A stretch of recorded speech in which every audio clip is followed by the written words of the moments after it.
রায়পুরের একটা ছোট্ট গ্রামে দুই বন্ধু একসাথে থাকতো, নাথু আর যজ্ঞু। ওই যজ্ঞু, ওই হলো গুলি, এবার তোর পালা। আমি তো সব থেকে দূরেই মারবো, তুমি কিন্তু তৈরি থেকো। আরে এত দূরে! নাথু আর যজ্ঞুর সারা দিন একসাথেই কেটে যেত। দুজনে একসাথেই পাঠশালাতে যেত, আর ফেরার সময় দুজনে একসাথে মজাও করত। দেখতে দেখতেই দুজনেই বড় হয়ে গেল, আর তারপর দুজনেই গ্রামে একটা ছোট্ট দোকান খুলল, যেখানে দুজনে মূর্তি আর ঘোড়া বানিয়ে সেগুলোকে বিক্রি করত। ওদের দুজনের জীবনই খুবই আনন্দের সাথেই কাটছিল। আর কিছু বছর পরে দুজনে একই মণ্ডপের মধ্যে বিবাহ করে নিল। আর বিবাহের পরেও দুজনে একসাথে কাজ করতে থাকলো। প্রত্যেক সপ্তাহে দুজনের মধ্যে একজন ঘোড়া আর মূর্তি বানানোর জন্য মাটি জোগাড় করার জন্য গ্রামের থেকে অনেকটা দূরে একটা নদীর কিনারে যেত। এক সপ্তাহে নাথু তো আরেক সপ্তাহে যজ্ঞু। ওদের দুজনের জীবনই খুব সুন্দর ছিল, আর দুজনের স্ত্রীও খুবই ভালো ছিল। কিন্তু একবার যখন যজ্ঞু মাটি তুলে আনতে গেল, তো তখন ওই নদীর পাড়ে একটা সোনাদানায় ভর্তি গুপ্তধনের বাক্স খুঁজে পেল। বাক্সটা দেখে যজ্ঞুর চোখ ছানা বড়া হয়ে গেল, আর ও ওই বাক্সটা নিজের বস্তায় ভরে বাড়ির দিকে রওনা দিল। বাড়িতে ফিরে যখন ও ওই বাক্সটা নিজের স্ত্রীকে দেখালো, তখন সেও খুব আনন্দিত হলো। আরে পা, আমাদের তো ভাগ্য খুলে গেছে, আমরা তো বড়লোক হয়ে গেলাম। হে ভগবান, তোমাকে অসংখ্য ধন্যবাদ জানাই। আমি এক্ষুনি এই কথাটা নাথুকে বলছি গিয়ে। না, দাঁড়াও, এই গুপ্তধন আমরা পেয়েছি, এর ওপর শুধু আমাদের অধিকার। আমাদের এটা নাথু দাদার সঙ্গে ভাগাভাগি করা উচিত নয়। হয়তো তুমি ঠিকই বলছো। ওরা দুজনে ওই গুপ্তধন নিজেদের কাছেই রেখে দিল। যজ্ঞু তখন একটা বড় বাড়ি কিনে ফেললো, একটা বড় দোকান আর নিজের স্ত্রীর জন্য অনেক গয়নাগাটি। কিন্তু এখন এই সম্পত্তি যজ্ঞ আর ওর স্ত্রীকে অহংকারী করে তুলেছিল। ভাই যজ্ঞ, আমি তোমার সাফল্য দেখে খুবই খুশি। দাদা, তুমি কি খুশি হয়েছো নাকি তোমার হিংসে হচ্ছে যেই গুপ্তধন তুমি পাওনি? আমি কেন হিংসা করব বৌদি? আমি তো আমার বন্ধুর উন্নতি দেখে খুবই খুশি। ঠিক আছে, আমি এখন আসছি। গরিব নাথু ওখান থেকে চলে গেল। নাথু এখনো পর্যন্ত ও নিজের দোকানেই কাজ করত। এইবার যখন ও নদীর পাড়ে গেল, তখন ও একটা অনেক বড় হিরে পেল। এটা তো সেই হিরে, যেই হিরে চুরি হওয়ার খবর রাজার রাজদূত ঘোষণা করছিল। আমার এই হিরেটা রাজা মশাইকে ফিরিয়ে দেওয়া উচিত। নাথু সোজা রাজা মশাইয়ের দরবারে পৌঁছলো। মহারাজ, আপনার এই হিরেটা নদীর পাড়ে পেলাম, এই নিন। খুব ভালো নথু, আমি তোমাকে তোমার সততার জন্য এই হিরেটা উপহার হিসেবে দিলাম। ধন্যবাদ মহারাজ। আর তখনই রাজা মশাইয়ের কিছু সেপাই যজ্ঞকে ধরে নিয়ে এলো। মহারাজ, এ হলো যজ্ঞ, যে আপনার চুরি যাওয়া গয়নাগাটি বাজারে বিক্রি করছিল। এ চোর। মহারাজ, ক্ষমা চাইছি মহারাজ, এ আমার বন্ধু, এ চোর হতে পারে না।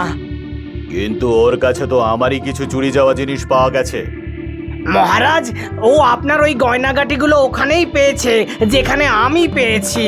ও কোনো চুরি করেনি। রাজা মশাই কিছু ভাবলেন, তারপর বললেন, যজ্ঞ, কিছু শেখো নিজের বন্ধুর থেকে। দেখো কতটা সৎ। ও আমাকে আমার চুরি হয়ে যাওয়া হিরে ফিরিয়ে দিয়েছে, আর তুমি আমার সোনা দানা বিক্রি করে বড়লোক হতে চাইছো। শেষবারের মতো তোমার বন্ধুর কথাতে আমি তোমাকে ক্ষমা করে দিলাম, কিন্তু পরের বার আর নয়। ধন্যবাদ মহারাজ, আমি এরকম আর কোনোদিন করব না। আর এই গল্পটা আমাদের এই শিক্ষা দিল, যে সম্পত্তি তোমার কাছে আছে সেটা তোমার কাছে আজকে আছে, সেটা কালকে থাকবে কি থাকবে না তার কোনো নিশ্চয়তা নেই। কিন্তু সম্পত্তির জন্য নিজের কাছের সম্পর্কগুলো নষ্ট করা উচিত নয়, আর সততার পথে সবসময় এগিয়ে যাওয়া উচিত।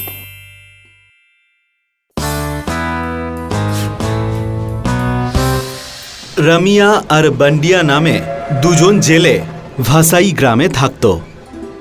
দুজন একে অপরের প্রতিবেশী। দুজনে একসাথে প্রতিদিন সমুদ্রে মাছ ধরতে যেত। রামিয়া খুব সাদাসিধে আর হাসি খুশি।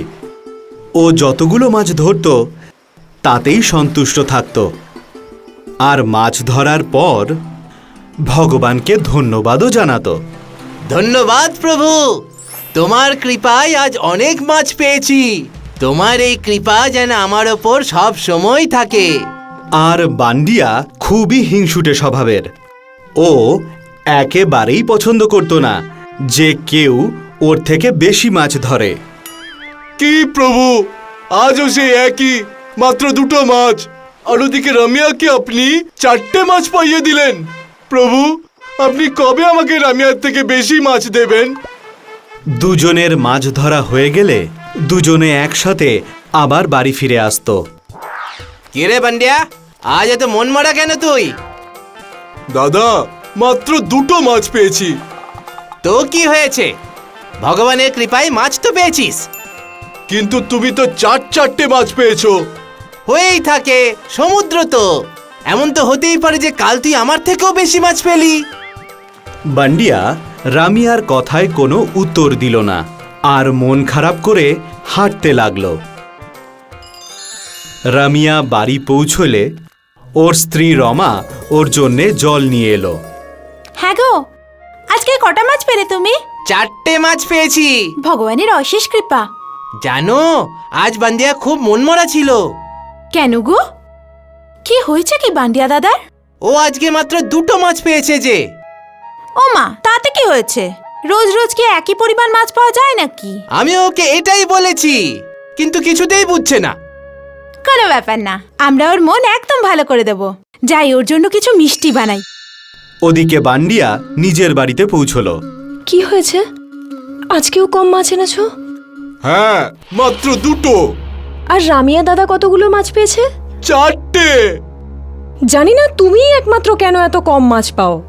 উদাস বান্ডিয়া আরও উদাস হয়ে পড়ল। বান্ডিয়া যখন নিজের জাল পরিষ্কার করছিল তখন রামিয়া আর রমা ওদের বাড়িতে এলো। বান্ডিয়া দাদা, ও বান্ডিয়া দাদা। আরে দাদা বৌদি, আসুন আসুন। জয়া, রামিয়া দাদা আর বৌদি এসেছেন। জয়া বাইরে এলে রমা তার হাতের মিষ্টির থালা জয়াকে দিল। এই মিষ্টিগুলো তোমার আর বান্ডিয়া দাদার জন্য। ধন্যবাদ দিদি। হ্যাঁ, কিন্তু মিষ্টি কোন খুশিতে দাদা? আরে এমনি তোকে খুশি করার জন্যে। ধন্যবাদ দাদা। ঠিক আছে, আমরা এবার চললাম। রামিয়া আর রমা ওখান থেকে চলে যায়। তোমাকে খুশি করতে নয়, কষ্ট দিতে এসেছিল। সব সময় নিজেদের ভালো মানুষই দেখানোর জন্য এখানেই চলে আসে দুজনে। বান্ডিয়া আর জয়া তাদের হিংসার আগুনে জ্বলে পুড়ে যাচ্ছিল। পরের দিন। জয়া, শোনো, আজ আমি সমুদ্রে মাছ ধরতে তাড়াতাড়ি যাচ্ছি। তুমি এক কাজ করো, আজ যে করেই হোক রামিয়াকে ব্যস্ত রেখো। ততক্ষণে আমি যত বেশি সম্ভব মাছ ধরে ফেলবো। হ্যাঁ হ্যাঁ, ওটা আমি করে ফেলবো। আজ তুমি কিন্তু একটু বেশি মাছ ধরে নিয়ে এসো। হ্যাঁ হ্যাঁ, আমি যাচ্ছি। আর তারপর বান্ডিয়া সমুদ্রে পৌঁছে নিজের জাল সমুদ্রে ফেলল আর অপেক্ষা করতে লাগলো। এদিকে জয়া, দিদি, কালকে আমি এখানে একটা আমার নীল রঙের শাড়ি শুকোতে দিয়েছিলাম, কোথায় গেল? আমি কি করে জানবো? ওখানেই আছে হয়তো। দিদি, কালকে তুমিও তো ওই শাড়িটাকে দেখেছো। এসব কি বলছিস? যা নয় তাই বলে যাচ্ছিস। দাদা, আমি ভাবছিলাম যে কালকে দিদি তো ওই শাড়িটার আশেপাশে ঘুরছিল। জয়া, আমি তোমার শাড়ি কেন নেব? কারণ ওই শাড়িটা তো তোমার আগে থেকেই পছন্দ ছিল। কি দাদা বলছো? দুজনকে ঝগড়া করতে দেখে ওখানে কিছু লোক জমা হয়ে গেল। আর তখনই গ্রামের বয়োজ্যেষ্ঠ পাটিল ওখানে পৌঁছয়। জয়া, আচ্ছা তুমি কি নিশ্চিত যে তোমার শাড়ি রমাই নিয়েছে? হ্যাঁ হ্যাঁ। তাহলে চলো রমার ঘরে ভালো করে তল্লাশি নেওয়া যাক। ভিড়ের মধ্যে থেকে দুজন লোক রমার ঘরে ঢুকল। আর ওদিকে সমুদ্রে বান্ডিয়া ভাবল যে ওর জালে অনেক মাছ ধরা পড়েছে। ও জালটা টেনে তোলার চেষ্টা করছিল, কিন্তু জাল কিছুতেই উঠছিল না। এদিকে রামিয়া আর রমা নিরাশ হয়ে দাঁড়িয়েছিল। ওই দুজন লোক যারা তল্লাশি করছিল তারা বাইরে বেরিয়ে এলো। পাটিল বাবু, রমার কাছে একটাও নীল রঙের শাড়ি নেই। তোমরা কি সব ভালো করে দেখেছো? হ্যাঁ, সব জায়গা দেখেছি। ঠিক আছে জয়া, তার মানে তোমার শাড়ি রমা চুরি করেনি আর তুমি ওর ওপর মিথ্যে অভিযোগ করছো। বান্ডিয়া জলের মধ্যে ঝাঁপ দিল আর দেখতে পেল যে ওর জাল পাথরে আটকে রয়েছে, কোনো মাছ নয়। জয়া, তুমি রমার ওপর মিথ্যে দোষারোপ করেছো, তোমাকে শাস্তি পেতে হবে। আগামী 1 মাস ধরে তুমি রমার ঘরে সমস্ত কাজ করবে। জয়া নিরাশ হয়ে পড়ল। কিছুক্ষণ পর বান্ডিয়া বাড়ি ফিরে এলো। ও জয়াকে সব কথা বলল আর জয়াও বান্ডিয়াকে সব কথা বলল।